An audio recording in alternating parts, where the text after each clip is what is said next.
Christians. My brother here responded to a post that I made where I gave my top 10 idols that men worship today. And I had among the list was sex and sexual deviance, celebrities, money and wealth and power and ambition. But I topped off this list with the number one idol of man is free will.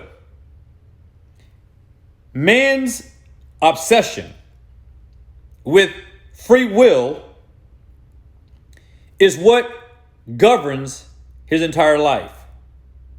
Men want to believe that they are on the thrones of their own lives, that they control their destinies, and they do not. And yet men never stop doing this.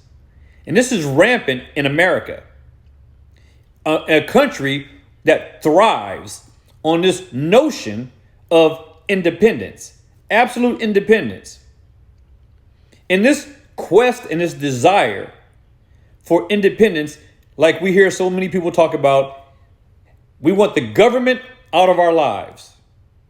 Well, if that is your view about the government, how much more would it be about Christ's governance over you? Men don't like Christ. They don't like God. They don't like the Bible because it takes away their freedom of will. It teaches that man is not in control, that God will not control us. There were those in the first century when Christ was here who said that we will not have this man to reign over us. This was the reason why Christ was put on the cross, because they did not want him to rule over them.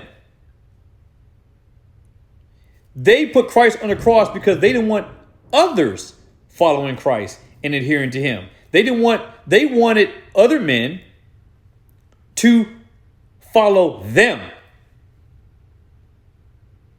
But this is the biggest pandemic that has plagued creation at large, wanting to be sovereign over his own life. This is bigger than coronavirus and any other virus.